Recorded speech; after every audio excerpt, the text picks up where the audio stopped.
फिर से एक बार स्वागत है मेरे चैनल पर। मैं हूँ राज और आप देख रहे हैं हाईवे 33। दोस्तों, आज की जो कहानी है ये किशन जी की है। किशन जी उड़ीसा के भुवनेश्वर के रहने वाले हैं और इस बात को लगभग 6 साल होने जा रहे हैं। तो चलते हैं उनकी कहानी में। लेकिन दोस्तों, हमारे चैनल को आपने अभी तक सब्सक्राइब नहीं किया है तो कर लीजिएगा। धन्यवाद आपका। अब चलते हैं किशन जी की कहानी में, उन्हीं की जुबानी। दोस्तों, मेरा नाम किशन है। मैं उड़ीसा का रहने वाला हूँ। हमारे गांव में जो घर था उसमें हमारा छोटा भाई, उसकी पत्नी और हमारी माँ, 3 लोग वहाँ रहते थे। पिताजी हमारे तो बहुत पहले ही गुजर चुके थे। अब सारी जिम्मेदारी गांव की हमारे छोटे भाई पर थी, क्योंकि मैं शहर में नौकरी करता था और शहर में ही रहता था। मेरी पत्नी कुछ दिनों के लिए अपने मैके गई हुई थी, तो मैं भी अकेला ही था। शाम का 7 साढ़े 7 का आसपास का टाइम हो रहा था। मैं ऑफिस से अपने घर की तरफ निकलने ही वाला था और तभी हमारा छोटे भाई का फ़ोन आ गया कि भैया, मम्मी का तबीयत ज़्यादा ही कुछ ख़राब लग रही है। मैंने बोला, क्या हुआ? इलाज तो चल रहा है, उसी डॉक्टर के पास ले जाओ। कह रहा, भैया हम वहीं से बोल रहे हैं और वो डॉक्टर कह रहा है कि अब यहाँ नहीं, किसी बड़े हॉस्पिटल में इनको ले जाने की ज़रूरत है। मैं एकदम सन्न सा रह गया था। लेकिन मम्मी तो ठीक है ना अभी? वो बोला, हाँ भैया, आप टेंशन नहीं करो, लेकिन मम्मी को जल्द से जल्द किसी बड़े हॉस्पिटल में ले जाना पड़ेगा, डॉक्टर ये बोल रहा है, इसलिए मैं आपको फ़ोन किया हूँ।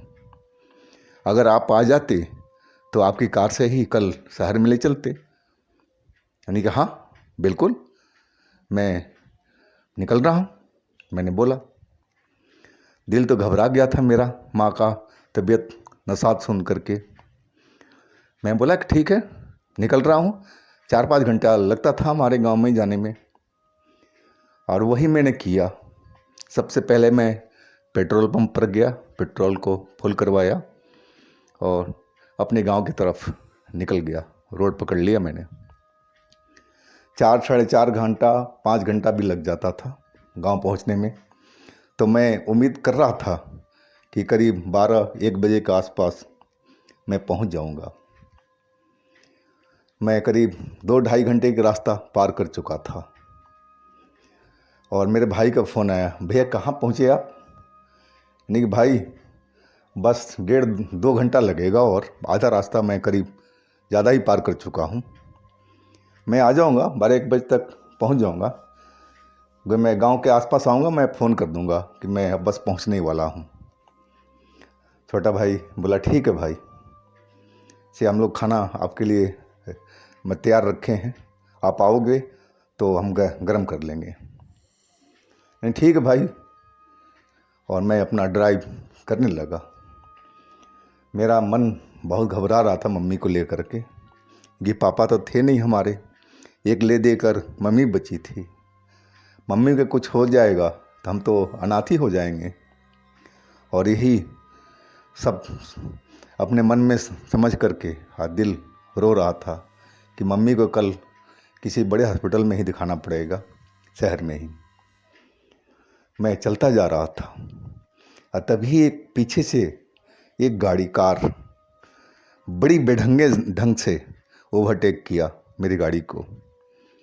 मैं एकदम सन्न सा रह गया था उसकी स्पीड और ओवरटेक करने का देख करके, क्योंकि बहुत बेढंगे ढंग से वो क्रॉस किया था हमें। और आगे जा रहा था तो बिल्कुल सड़क पर लहरा रहा था, जैसे लग रहा था उसके गाड़ी पर कोई कंट्रोल ही ना हो, या तो वो बेवड़ा हो या फिर कुछ और बात हो। लेकिन देख करके वही लग रहा था कि उस गाड़ी पर किसी का कंट्रोल नहीं है। अब मुझे लग रहा था कहीं गाड़ी ये ठुक न जाए, और वही बात हुई। वह गाड़ी आगे जा कर के एक पेड़ से टकरा गई। मेरा तो चीख ही निकल गया था देख करके वो सीन। मैं खुद डर गया था एक इतनी ज़ोरदार टक्कर हुई थी पेड़ पर। अब शायद मुश्किल होगा जो आगे बैठा होगा उसके लिए। मैंने भी ब्रेक लगा दी अपनी गाड़ी को पास में पहुंच करके, और मैं अपना गेट खोल करके इंजन वगैरह बंद करके चाबी जेब में रख के और मैं उस गाड़ी की तरफ दौड़ पड़ा जो गाड़ी उस पेड़ से टकराई थी। मैं वहाँ पहुँचा। सबसे पहले मैं स्टीयरिंग के पास देखा, बाहर स्ट्रीट लाइट जल रही थी तो उजाला था, लेकिन ट्रैफिक कोई नहीं थी रोड पर, बिल्कुल सुन सपाटा पड़ा हुआ था। तो हमें स्टीयरिंग पर कोई नहीं नज़र आया। स्टीयरिंग बिल्कुल सीट खाली थी। दूसरी साइड बिल्कुल पिचका हुआ था, उसमें भी मुझे कोई नहीं लग रहा था कि उसमें कोई है। पीछे भी मैं झांक करके देखा, लेकिन पीछे भी पूरा सीट खाली था। लेकिन मुझे विश्वास नहीं हो पा रहा था कि मेरे आंखों के सामने ये कार टकराई है। ये बिना ड्राइवर के तो चलने से रही, रिमोट का तो अभी ज़माना नहीं आया था, तो ये कैसे पॉसिबल है। मैं अपना मोबाइल फ़ोन निकाला और उसकी फ्लैश लाइट जला करके और मैं कार में देखा। मुझे कहीं कोई किसी आदमी का सबूत नहीं मिला कि कोई अंदर है। लेकिन गाड़ी ये अपने आप कैसे आकर के टकरा गई, ये भी पॉसिबल नहीं था। जिधर पिचका हुआ साइड था मैं उस साइड में पहुंच गया। मोबाइल जला करके और मैं देखने की कोशिश करने लगा कहीं इसके अंदर तो कोई नहीं दबा हुआ है। तभी मुझे पीछे से कोई मेरा गला पकड़ लिया, और ऐसा ज़ोर से पकड़ा था कि मैं पीछे देख नहीं पा रहा था कि आखिर मेरा गला किसने पकड़ा है। मेरे एक हाथ में मोबाइल था और मैं दूसरा हाथ खाली था। मैं एक हाथ से उसका हाथ छुड़ाने की कोशिश करने लगा जिसने मेरा गला को पकड़ रखा था और दबाए जा रहा था। तभी मेरा मोबाइल नीचे हाथ से छूट करके गिर गया, और वो जो इंसान मेरा गला दबा रहा था, मैं उसकी एक झलक हाथ को देखा। हाथ ऐसा लग रहा था जैसे वो जला पड़ा हो, बिल्कुल बुरी तरह से हाथ, और उसमें से स्मेल सी आ रही थी जलने की। मांस कई जगह से ऐसे घिनौना दिख रहा था कि मैं आपको बता नहीं सकता। और तभी मैं बहुत कोशिश किया कि उस हाथ को मैं अलग कर सकूं, छुड़ा सकूं, लेकिन मैं उस हाथ को हिला तक नहीं पाया और मेरा दम घुटने लगा था। सांस लेने में तकलीफ़ हो रही थी बहुत। मैं चिल्लाने की कोशिश करने लगा था लेकिन आवाज़ निकल नहीं पा रही थी। मेरे आंखों के आगे अब अंधेरा होने लगा था और मैं एकदम बेहोश हो चुका था। काफ़ी देर जब भी मेरी आंखें खुली तो मैं घटना से मुझे याद आ गया कि मेरे साथ में क्या हुआ था। मैं अपनी आंखें खोला तो मैं एक कार में बैठा हुआ पाया। मैं देखा कि वो कार ही थी अंदर से, और मैं पिछली सीट पर बैठा हुआ था, मतलब उठा हुआ था। ऐसे लग रहा था कि बगल में कोई मांस जल रहा है, कोई मांस को भून रहा हो, ऐसी स्मेल आ रही थी। मैं अपने बगल के साइड में देखा तो देखा एक जला भुना इंसान जैसा हमारे साथ में बैठा हुआ था बगल में, और ये जो दुर्गंध थी उसी के शरीर से निकल रहा था। जलने का बदबू, मांस का बदबू। मैं चीख पड़ा अब ज़ोर से। मैं इतना दहल चुका था उसको देख करके। चेहरा तो उसका बिल्कुल अजीब तरह से, मांस जगह जगह से फटे पड़े थे और अंदर का हड्डी तक दिखाई पड़ रही थी जलने की वजह से। आंखें उसकी खुली हुई थी, कोई पलकें नहीं थी, उसमें सिर्फ गड्ढा सा दिख रहा था, लेकिन आंखें साबुत थी। वो मेरी तरफ देखे जा रहा था। उसका देखना मैं चीख मारने लगा ज़ोर ज़ोर से कि बचाओ बचाओ। मैं उस गाड़ी का हैंडल लॉक खोलने की कोशिश किया कि जल्दी से मैं इस गाड़ी से उतर के भाग जाऊं, क्योंकि वो मेरी गाड़ी तो थी नहीं, लेकिन वो लॉक भी नहीं खुल रहा था। अचानक फिर वही काम किया जो उसने पहले किया था, मेरा गला को फिर पकड़ लिया था और गला छूते ही पूरे शरीर में बिजली सी कौंधी और मेरी आँख फिर बंद हो गई। मैं दोबारा बेहोश हो चुका था। जब मैं फिर होश में आया, पता नहीं कितना टाइम हो रहा था, है कि मेरे पास में रिस्ट वॉच तो थी नहीं, इकलौता मोबाइल था और वो भी गिर चुका था कहीं पर। टाइम का अंदाज़ा मैं लगा नहीं पाया था, लेकिन मैं अब रोड पर लेटा हुआ था और दो आदमी मुझे उठाने की कोशिश कर रहे थे। मैं पूरी तरह से आंखें खोल के देखा तो दो वो इंसानी लग रहे थे। फिर मैंने उठ गया वहाँ से।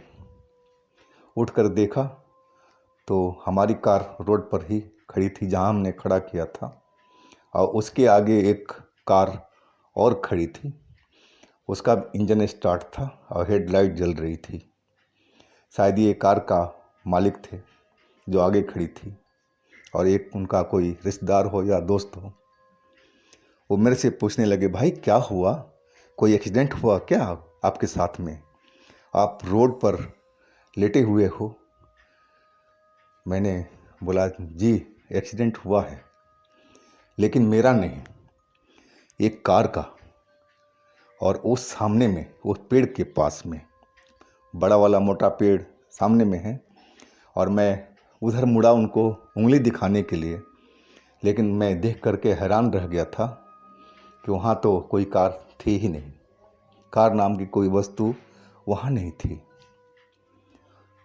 एक बोला, भाई ये लग रहा है ड्रिंक कर रखा है।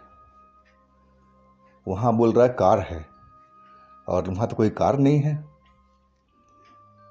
मैं बोला, भाई मैं कोई पियक्कड़ नहीं हूँ, ना बेवड़ा हूँ मैं ना दारू ना कोई नशा करता हूँ। मैं अपनी कहानी को उनको अच्छी तरह से समझा दिया। एक इंसान तो हमारी बात को गौर से सुन रहा था, लेकिन जो दूसरा साथी था उसका, वो हमारी बात को विश्वास नहीं कर पा रहा था। मैंने बोला, भाई आओ मैं आपको दिखाता हूँ। देखो हमारा मोबाइल भी गिरा हुआ था उसी गाड़ी के पास में। मान लिया गाड़ी वो नहीं है, लेकिन हो सकता है मेरा मोबाइल वहीं पर हो। हम उस पेड़ के पास पहुँचे। वहाँ तो गाड़ी थी नहीं, लेकिन पेड़ पर कोई टक्कर का निशान भी नहीं था, जिसे लगे कि हाँ वाकई यहाँ पर कोई टक्कर हुआ हो। ऐसा कुछ नहीं था उस पेड़ पर। निशान तो था, लेकिन बहुत पुराना, शायद कभी हुआ होगा, लेकिन इस टाइम कोई फ्रेश निशान नहीं था। और मोबाइल मेरा नीचे मिल गया था। यानी कि देखो भाई, ये रहा मोबाइल। जो इंसान मेरी बात को विश्वास कर रहा था, वो मेरी बात को समझ गया। वह बोला, भाई मैं आपकी बात को समझ रहा हूँ। मैं सुना हूँ कि इस रोड पर भूतिया कार एक घूमती है, कभी कभी दिखाई पड़ती है। मैं बहुत पहले अपने किसी एक साथी के मुंह से ये बात सुना था, लेकिन मैं विश्वास नहीं किया था। लेकिन आज आपके साथ में जो घटना घटी है, मुझे विश्वास करने पर मजबूर कर दिया है। से भाई आप देरी मत करो और अपनी कार में बैठो और यहाँ से निकलो। पता नहीं कैसे आप बच गए हो उस घटना से। शायद आपका भगवान आपके साथ में था। आप भगवान को धन्यवाद बोलो भाई कि आप जिंदा हो, और निकलो यहाँ से। हम भी निकल रहे हैं। दूसरा साथी अपने ये सब बात सुन कर के अब वो भी एकदम शांत हो गया था। नहीं तो हमारी हर बात पर मजाक उड़ा रहा था। अब बिल्कुल डरा हुआ सा दिख रहा था। और वो भी बोलने लगा, चलो भाई निकलो यहाँ से, मैं यहाँ रुकना नहीं चाहता हूँ। वो बिल्कुल डर चुका था मेरी बात और वहाँ के हालात देख करके।